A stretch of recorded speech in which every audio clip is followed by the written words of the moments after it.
Once again, we welcome you to Moving Forward with Young Voices. We are happy to welcome Lexi. And Lexi, I'm going to ask you to please help me with the pronunciation of your last name. I'm sorry, say it one more time. Boccuzzi. Boccuzzi. Lexi Boccuzzi is a Young Voices contributor, and you actually wear a couple more hats than just that. Take a moment and tell us a little bit about who you are and what you do.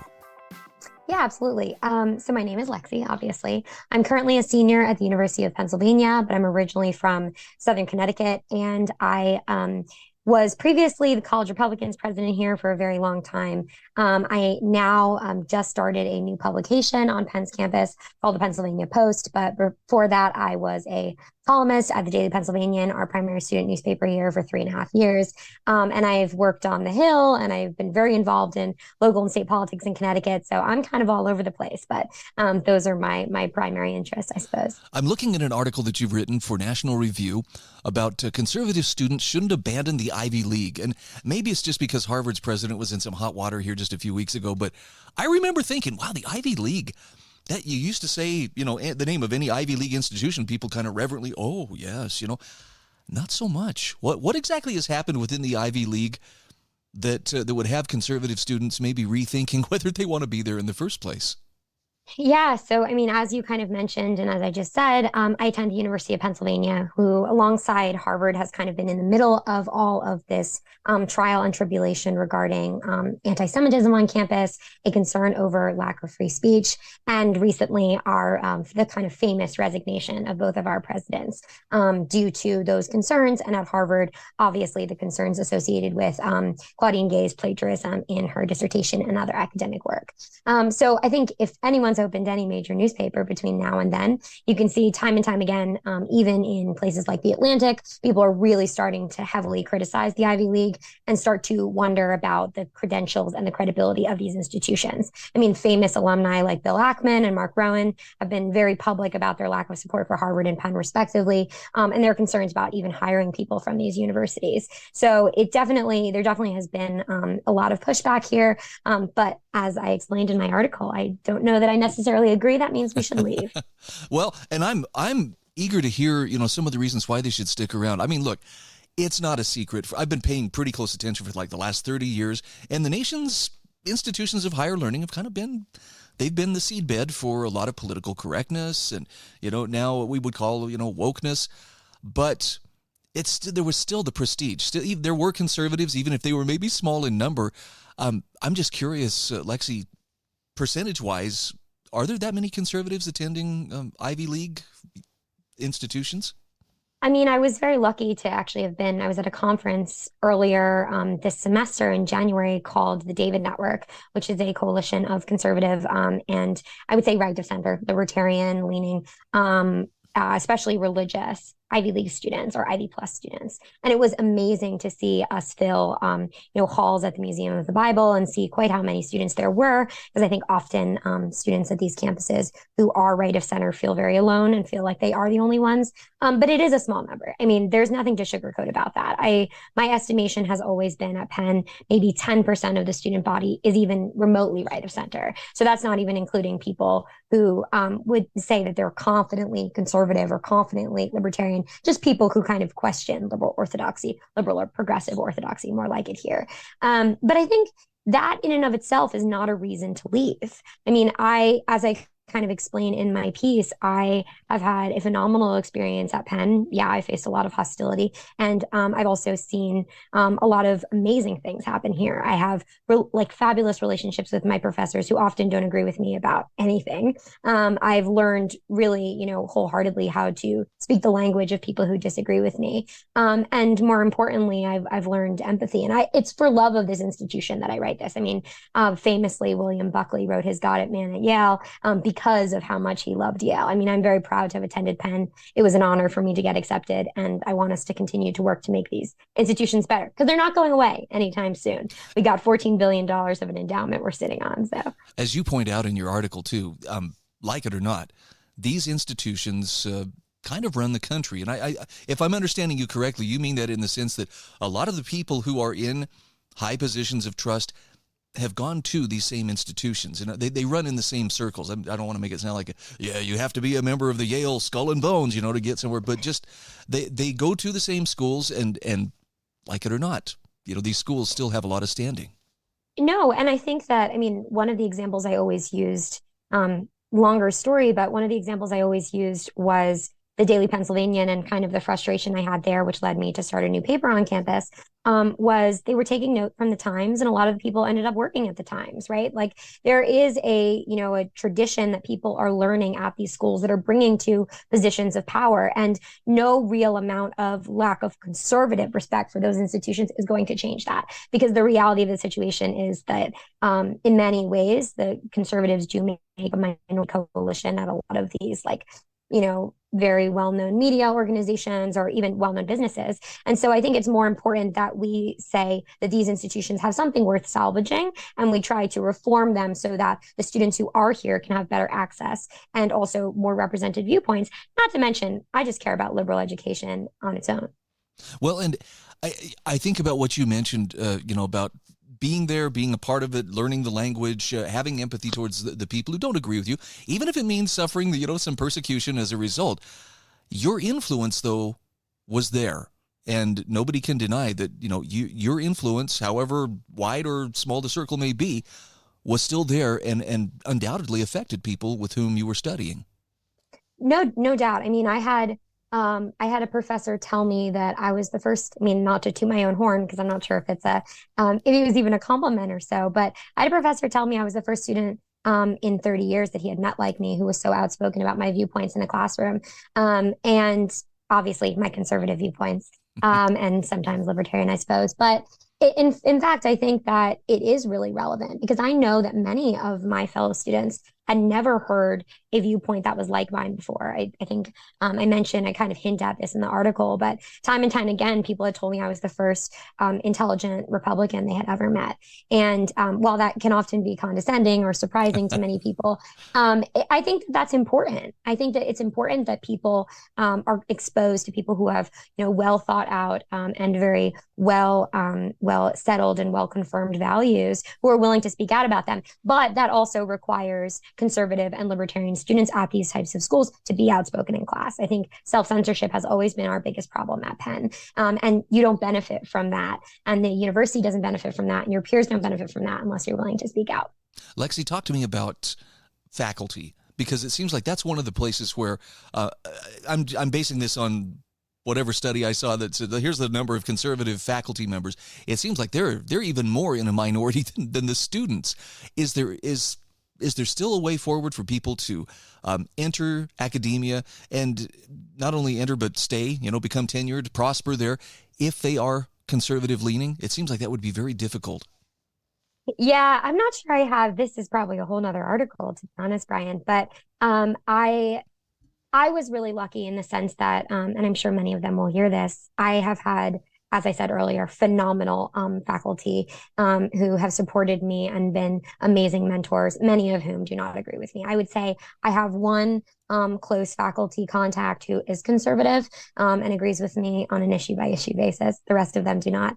But I think that many faculty had a lot of respect for me because I was willing to be outspoken in class. And also because, I have tried to deliver always well-researched, well thought out, well-argued, essays and points of view in class. And when that's the case, I think most people who are well-trained are able to recognize that. That being said, I have faced academic repercussions that I know of in classes because of that. But I was conscientious of the fact that I wasn't going to write anything I didn't believe. We live in a world in which your writing can always become public. And I have written a lot publicly, so I know what that looks like. And I wanted to always be consistent with my viewpoints. But I found that if you deliver good ideas, that you can generally be able to do that. But I will say that I think it is very difficult for faculty who speak out to be able to get tenure. I know this has been a huge problem at Penn with regard to the free speech concerns, the AAUP, which is like the American University Professors Organization, has been pretty outspoken in support of a lot of the pro-Palestinian activism on campus, but obviously not outspoken in support of conservative voices that have been censored at Penn and Harvard and other schools. And so there's definitely that concern. And I am glad to see places like the Hamilton Center, which has popped up at the University of Florida, and other organizations throughout the country that have popped up primarily at state-funded education to try to increase civic discourse, not even make schools conservative, but simply just make a diversity of thought relevant again. Lexi, I think you really have kind of driven home the idea that it's one thing to want to have influence in the world or to help shape the world, and yet it's another thing you've got to be willing to show up, which means you need to be willing to walk into the lion's den, figuratively if necessary. Again, we're talking with Lexi Boccuzzi. How do people find you on social media? Where can they follow your work? At Lexi Boccuzzi on X, formerly Twitter. But you can also check out my Substack, which is linked there, and I post all of my articles on there as well. And I'm on Instagram and Facebook at the exact same handle. So just my name all spelled out, Lexi Boccuzzi. And I'd love to get in contact with anyone who has ideas about this, particularly other students and faculty who have faced similar situations.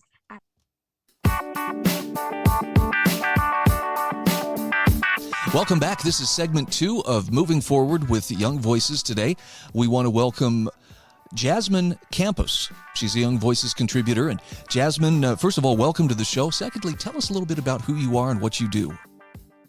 Hi, yeah, thanks so much for having me today. My name is Jasmine, as you mentioned. I am currently a master's student at Pepperdine University's School of Public Policy. So I'm getting my master's degree in American politics. Really just spent the last couple years being interested in learning about how to get involved in policy, but also knowing that just writing policy isn't enough, and knowing how to talk about these things and write about them to the general public is so important. So it's kind of how I got involved in Young Voices and wanting to learn how to discuss these things with the more general population. My focus is really in higher education, free speech issues, and really cultural and social issues in America today. I'm looking at your article in realclearpolicy.com about how objective standards matter, and we're talking about admission standards to colleges and universities. And I'll admit, I'm kind of in the dark here. How have those admission standards changed? Specifically, it sounds like a number of these institutions have lowered their admission standards. Can you clue me in on what that looks like? Yeah, so really starting with the pandemic, I actually experienced this myself as someone who was applying to a grad school program in 2022. A lot of grad schools across the country, or even undergrads, stopped requiring that you would submit an SAT, an ACT, your graduate exit exam, and kind of just lowered that bar for entry so that people who were experiencing any kind of hardship did not have to take those tests or submit those tests. And so ultimately what resulted was pretty much what everybody expected, was that students who were either not qualified or prepared to enter these high-level Ivy League often educations were floundering because they didn't show at the outset that they had the requirements or had met the generally accepted guidelines for entering these schools, and now they were being cast into these Ivy League educations that they were in no way prepared for. So they've definitely lowered the standards, starting roughly 4 years ago at this point. Wow. Okay, so what was the justification behind this? Was it just simply, hey, we're just trying to be fair to everybody and give everybody a shot? I mean, was it more egalitarian, or was there something more at work here? Yeah, I mean, it was a little complicated because it felt like it was a COVID thing at the time, and it was about not putting undue or extra burden on graduating students who didn't need more pressure than they were experiencing. But it kind of all just wrapped into the overarching narrative that for a long time, the SAT and ACT have been disparaging of certain classes or socioeconomic or race or gender classes, and that getting rid of it would create an ultimately more equal system. So it was kind of to balance that out under the guise of we don't want to put more on students during COVID-19. But I'm catching a little skepticism, though, that might not have been the real reason. One reason I ask is because it seems like right now institutions of higher learning are really adamant about, we've got to have diversity, we've got to have equity, we've got to have inclusivity. Right. And okay, that seems like one way to go about it, but the gist of your article seems to be like that's not a good way to go about, trying to create more opportunity because well, let's talk about it. Why do those objective standards matter? Why is merit something we can't just dispense with? Right. I mean, at the end of the day, these institutions, when we look back historically at what their purpose was, it was not just to kind of create the same mock student that was going to go out into the world and do the same exact thing. I mean, these institutions are supposed to create the highest thinking, the best reasoning, the new scientific discoveries in our country. And we've effectively taken that away because of this mindset that a rising tide raises all ships. But the problem is that not all of the students even have a boat to be on. And so we see some of these students just completely floundering. And at the end of the day, it's okay if not every single high school graduate student goes to college. I mean, in the traditional sense, we have trade schools that we need to fill. We have people who have passions that they should be able to follow without being forced into a four-year system where they don't really love education, and getting that random miscellaneous degree actually won't advance their career at all. So those objective standards matter because they remind us that working hard and earning something has value in general. Meritocracy is, in fact, a good thing that we should value. And I mean, these universities, as the kind of reason this article took off was because a couple of these Ivy Leagues, such as Yale and Dartmouth, actually started bringing these requirements back.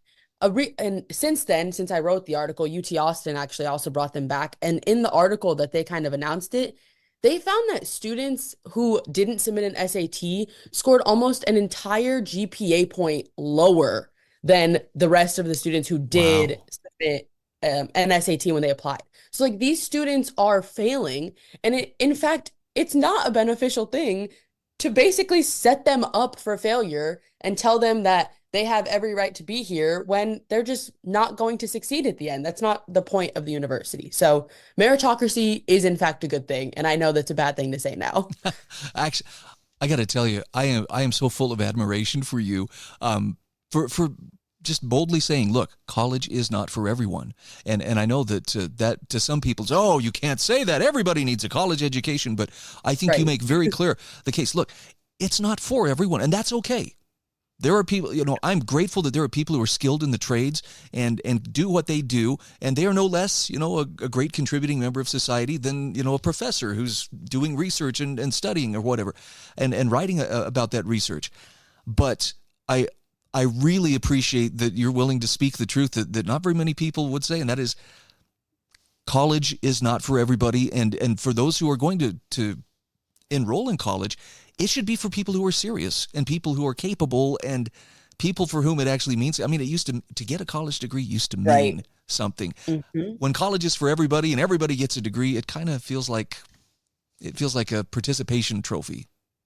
Yeah, and I mean, it's hard to say that is just devaluing the value and the worth of getting that degree, but at the end of the day, it is. And I mean, we've seen for the past how many decades that the price of college tuition is just skyrocketing because of government, partly at least, I would argue, because of government intervention in that and subsidizing the concept that every single person should be attending college, which makes these colleges believe that, oh, there's such high demand for it. When in reality, I mean, not only on a practical level does not everyone need to go to college, but as a society, we need people who are not trying to go out and get a college degree and be the next professor. We need people who are going to want to do the hard work. We need people who are going to be able to fix our ACs and our electricity and our plumbing. And just on a functioning societal level, we need manual labor. And those jobs are absolutely no less than what a bachelor's degree would get you. I mean, in some cases, they're significantly more difficult. And I think it's not a bad thing to say that. I mean, of course, I do have to say that I obviously come from getting my master's, but that is something that was a very calculated decision, very thought over, like multiple times over. Where is it going to get me in my career? And I do love education. Like I have a passion for just sitting in a classroom. So it is not a bad thing. Not everyone has to go to college, and you can end up just fine, if not better than someone else. I think people would be surprised at how recently the idea that everybody should go to college has been. I mean, Yeah. I'm thinking back to probably just after World War II, at the beginning of the GI Bill and so forth. But Yeah. prior to that, college was not, necessarily an option for everyone. Yeah. Jasmine, Exactly. I so appreciate your voice on this issue. Tell our audience where they can follow you on social media. Tell us where they can find you to follow your work. Yeah, I will be publishing kind of across the spectrum in Young Voices. I have been published in a school outlet called ZU Media, ZU Media, and you can find me on LinkedIn, Jasmine Campos, or Twitter at _JAZ Campos. I will publish everything I will be writing there. Marvelous job, and it's been fun talking with you as well. Thank you so Yes, much. thank you so much. Thank you.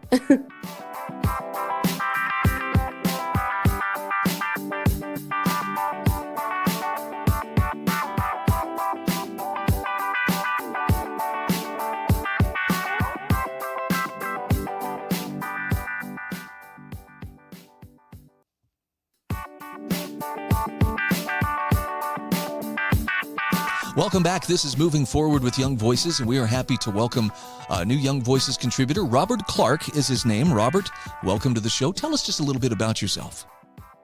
Well, thanks for having me on, Brian. Great chatting with you and your listeners. I am a foreign policy consultant in the Washington, D.C. area, working with a number of nonprofit organizations, working to sort of realign our nation's foreign policy and towards one that is more rooted in realism, understanding the world how it is, and restraint, making sure we don't trap ourselves in foreign entanglements overseas. That sounds like pretty sound advice, so I hope somebody's listening to you.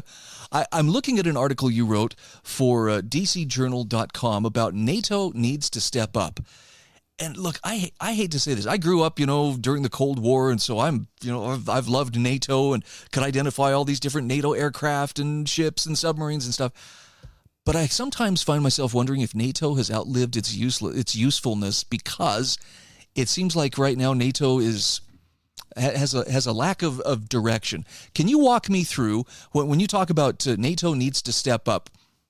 Are we talking about the members of that coalition need to be more engaged, or does NATO need to expand? Is it time to disband it? Tell me where you're coming from. Well, I think there's a lot of questions buried in there that we could dig into, but I think the immediate focus for the alliance and the United States in particular is finding a way to encourage the Europeans to step up and take more ownership of their own security and defense. What I got to in this article, the point that I was hoping to drive home, is that America faces a lot of trade-offs today in the global stage. There's a burgeoning crisis in the Middle East that could spiral into a large regional war. We have a lot of defense officials warning about possible conflict with China over Taiwan in the next 5 to 15 years. And those are challenges that would require significant American attention and resource investment. At the same token, the U.S. military is facing a massive recruitment shortfall. A lot of our military equipment that we've sent to Ukraine has replacement schedules measured in 5 to 10 years. So there's tough choices to be made in how we engage in the world. And unfortunately, at the end of the day, Europe probably falls to the third order after some of these other challenges. So our partners in Europe need to find ways to step up and secure their own backyard against things like Russian aggression or other third-party countries that may come in. So what is the excuse right now that these member states are using for not fulfilling those obligations? Or is this just one of those things that isn't talked about in polite society? A little bit of both. The excuses do vary per country. To be clear, 10 of our NATO allies, 11 states total, including the U.S., are meeting a 2% of GDP defense spending minimum. The challenge here is that several of those states are mostly the smaller NATO ally members. We're talking countries like the Baltics, Estonia, Latvia, Lithuania, at the end of the day, the contributions that nations of this size, with their overall economic output and their military strength, put in, just isn't a whole lot for Europe as a whole.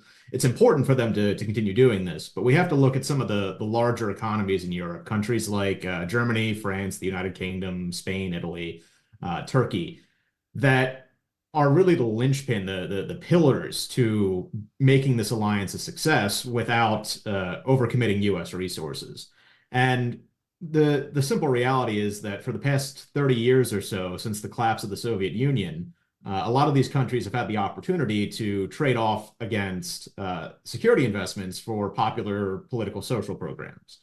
And that's understandable. Voters want things like that. Defense spending is difficult to justify in election season, typically, when you don't have a big bad boogeyman right around the corner. But the challenge here is it takes time to build up a lot of these sort of defense commitments. You need to build industrial capacity to be able to produce the ammunition and the equipment you need, have surge capacity built in so that in a real serious crisis, you can produce more of it than you would normally expect you would need to. And troops take time to train. And at the end of the day, most of our European allies are just not in a situation where they can do a lot of these things, which is why they've become so dependent on American force posture in Europe as a whole. Well, and it sounds like America's armed forces are actually hitting some recruitment shortfalls. And I don't know the exact numbers, but it sounds like, people enlisting has dropped off pretty strongly. Yeah, and in 2022, the Army missed a recruitment goal by more than 10,000 soldiers. The Air Force was short across the board by about 2,000. The Marine Corps and the Space Force were both able to meet their goals, but they're comparatively the smallest branches by number, and even then it was pretty tight. And I think this is going to be a problem that continues to get worse, unfortunately. In polling consistently, many Americans are sort of skeptical of military service at this point in time. I think as a byproduct of 20 years of the global war on terror and sort of cultural questions raised by our involvement in the Middle East. To the point where you even have generational military families that are dissuading their youngest from continuing that tradition. Yeah. And it just makes me wonder, I know that the world can be a dangerous place. And I agree with what you point out in your article that, there are some threats out there that may be developing. China, for instance, is one of those things that, frankly, I wonder why they don't take a little more precedent than even Russia. But it's curious how that military spending lags for some of these countries that really seem to benefit from it. Now, I don't mean to stir controversy here, but Robert, I have to ask you, when the Iron Curtain came down, when the Soviet Union broke up, why did NATO endure? Because it seems like their job was to hold back the Soviet juggernaut if they decided to invade Europe. And now that they've broken up into the various republics, some of which are now NATO members, I'm questioning whether the original purpose for that organization maybe doesn't need to be revisited. So that's a good question. I think there's a lot of different answers that you can source from various experts on this. The way that I look at it, there was really a fork in the road for the alliance when the USSR collapsed. One was, the mission is completed and it's time to sort of dissolve the alliance, keep the important parts that we find valuable, but generally speaking, the goal has been accomplished. The other was a question around, well, can we direct this into the spread of the sort of liberal hegemony that the United States has long supported since the end of World War II, the expansion of democratic norms in some of these former Soviet states, normalizing our relationships across the board there in Eastern Europe. And that's really where the alliance invested a lot of its time and energy for the past 20, 30 years. To mixed results at times. It's undeniable that a lot of the sort of border Eastern European countries like Poland and the Baltics have really come into the fold and embraced that European culture and the Western identity. But this direction also does create challenges. At the end of the day, Russia was very weak when we started doing this. Its economy was in shambles. It didn't really have a clear vision forward. And a lot of people were hopeful that it would find itself in a situation where it could maybe go that same path that countries like Poland and the Baltics have. But instead, it has sort of held on to this identity that it is a great power and it should hold important sway over European politics and its neighboring countries. And as a result, we now find ourselves at this loggerheads. And it's a big part of why the conflict in Ukraine has kicked off. And talk to me a little bit about Turkey. I don't know what the political winds are which way they're blowing in Turkey right now, but it sounds like there is some serious talk that Turkey may, it's a NATO member. We have Incirlik Air Base and so forth, but it sounds like Turkey may not actually want to stay in NATO, or at least they seem to be wanting to go their own direction. Any thoughts on that? So I think Turkey's a good example. You can also look at countries like Hungary, right, where the political situation there kind of leans both ways on the ideological divide between the East and West. I think there's a lot of potential for countries like Turkey to act as middlemen, good diplomatic brokers that can head off challenging situations. I don't think Turkey will choose to leave the alliance anytime soon. I think there's a lot of value in them remaining, but they don't want to necessarily toe the quote unquote party line. They want to pursue opportunities where they can continue to do business in the East and act as important power brokers between both Washington and capitals like Moscow or Beijing. Boy, there's never a dull moment, is there? A lot of moving parts. It's been a rough couple of years.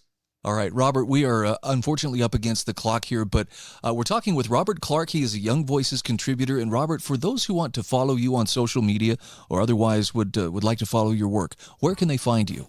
You can find me on X, formerly Twitter, at Clarke, Clarke, Dynamics. All right. Robert, thanks for weighing in. I'm sure as world events develop, you and I are going to have a chance to talk again soon. I appreciate your insights. Thanks for having me, Brian.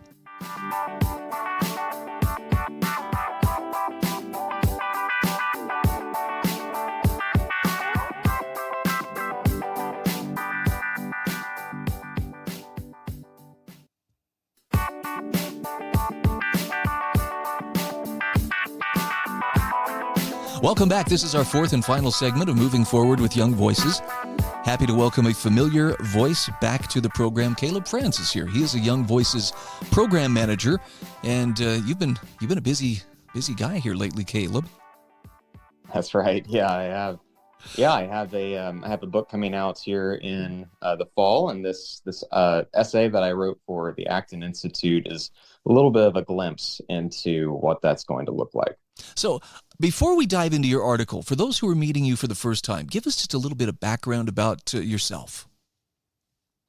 Yeah, so I am the program manager at Young Voices, and I am currently in the process of putting the final touches on a biography on a man named John Rankin. Those of you who may be somewhat familiar with a podcast that I recently did called Profiles in Liberty, where I put together and kind of highlight a bunch of forgotten figures or forgotten stories throughout American history.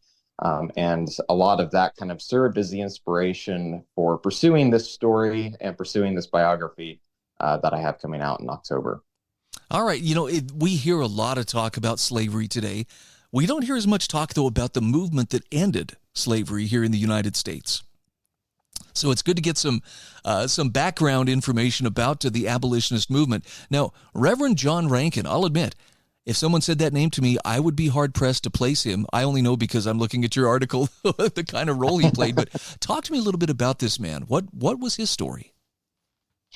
Yeah, so, I mean, you wouldn't be alone in that assessment either. John Rankin is someone who has largely been forgotten by most accounts, most historians, and has kind of been fallen by the wayside. But he is certainly, I think, one of America's greatest forgotten heroes.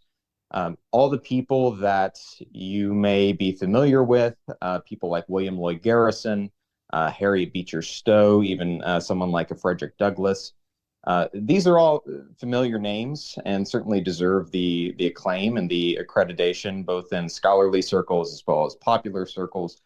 But John Rankin laid the foundation for all of these individuals to build upon and to build their movement from. So I think that's certainly something that deserves a bit of attention and deserves highlighting. So what did he say in his letters? Give us an idea of how he approached this. That would not have been an easy topic to broach at the time that he was writing these, would it? No, it certainly wasn't. John Rankin's brother wrote to him around roughly early 1824. And what he had written to him is something that really kind of took him by surprise. Now, obviously, whenever you receive a letter from any family member, if you have a reasonably good relationship with them, that is something that causes joy, and that was certainly his initial reaction. And then he got into the contents of the letter, and he discovered that his brother had purchased slaves recently. Oh. Now, that was kind of the catalyst moment for him. He realized, well, he grew up in an abolitionist household. He grew up in a family that certainly did not support slavery, and yet even his own flesh and blood found himself buying into these arguments and buying into the idea that it's perfectly fine to do this. That made him realize that if it's my own flesh and blood, if he can do this, then there's so many other people out there in the world who need to hear these arguments that may otherwise never do so. So what he did was, instead of directly mailing him the letters, he had his letters published in the local paper in Ripley, Ohio, where he was living at the time. And this kind of took off like wildfire. He tried to put together every single argument that he could muster in favor of abolitionism and against slavery itself. And these were arguments that many people at the time had never heard of before. And it laid sort of the intellectual foundation that would grow into the abolitionist movement. It's so interesting to me that, you mentioned among the things that he covered, he talked about people tried to justify slavery with the Bible and so forth, but he actually rejected that idea and argued, that the scriptures, would teach us against that. And this is something that I think sometimes gets really overlooked, and that is it wasn't purely political power that drove the abolitionist movement. It was the people standing up at their pulpits in their churches, condemning slavery and urging people to reject the idea that one man should own another. That's right. Yeah. John Rankin used the phrase that Scripture was one grand scheme of benevolence. And I think that really kind of sums up all of his arguments that he was making in his letters to a T. A lot of, it's unfortunate, but a lot of pro-slavery proponents would use scriptures to try to support the system of slavery. And John Rankin looked at that and kind of rejected that outright. And in fact, I think it's quite telling that most people who would look at scriptures and have kind of this conversion moment, they would all be converted to abolitionism in the process of converting to Christianity as well. And you don't really find the inverse happening. So I think that's a very telling moment in American history, and how these American pastors, particularly with John Rankin, but certainly he wasn't alone. This was a phenomenon that was happening all over the West at the time. They kind of led the charge to make sure that slavery was defeated. I know it seems so obvious to us today, right? Because we're, of course, anybody could see that these men, like Rankin, were coming from a good place. But at the time, they were the ones who were out of step with the majority of society. The majority of society accepted slavery as this is part of the world that we live in. And, the same way we accept cars as part of the world that we live in. And that it was, I can't imagine how difficult it must have been to take that subject out there and boldly proclaim it. But clearly he reached some of the right people. Yeah, that's right. I think what you said kind of hit the nail on the head. There were certainly people who didn't like slavery. There were certainly people who opposed slavery, and it was a political issue that went stretched back all the way to before the time of the founders, and this was prevalent up until Rankin's time. But Rankin was an early adopter of what's known as immediate abolitionism or immediate emancipation, the idea that if the slave has the right to freedom, then the slave has the right to freedom now, not in a generation or two, whenever, whatever sort of gradual system that we can put into place. And it's something that deserves our attention and our efforts to make sure that all men can be free. I really got a kick out of your article where you talk about the mobs that would sometimes form when Rankin would come and speak. Yeah, that's right. And this just cracked me up because, protesters today do this. Well, I'm going to park my car way away from where the action is. He would park his horse so that they wouldn't mess with its mane or its tail. Did people do that? How rude. They did. Yeah, things were awfully violent. We look at political violence today, and I kind of get a chuckle whenever we talk about how bad things get. Obviously, things can always improve, and I certainly look at the world today, and I hope that we can make a better world for ourselves and for our children. But a little bit of hindsight is always appreciated, because the anti-abolitionist mobs would do some pretty horrific things whenever an abolitionist would come into town. Well, I appreciate your love for American history, Caleb, and I appreciate you opening my eyes to who John Rankin was, because that's, what you've described here. That is absolutely someone who needs to be celebrated, and yet we celebrate the people who kind of built on his philosophies, more so than him. That's right, and I think it's finally time that we give him his due. Hear, hear. Again, we are talking with Caleb Franz. He is a program manager for Young Voices. And Caleb, for the sake of those who'd like to follow your work, or maybe you want to tell us a little bit about your book, which will be coming out later this year, tell us what's going on. Yeah, that's right. My book on John Rankin is going to be coming out in October of 2024, October 15th. That is currently available for pre-order, so anyone who would like to go and check it out and read more about it, they can do so on Amazon or wherever they wherever you get your books. And of course, this article is over at the Acton Institute for Religion and Liberty Online. Fantastic. Caleb, it's good to catch up with you again. It's been too long. Absolutely, Brian. It's always good to chat. Well, I look forward to our next conversation. Thank you so much. Thanks.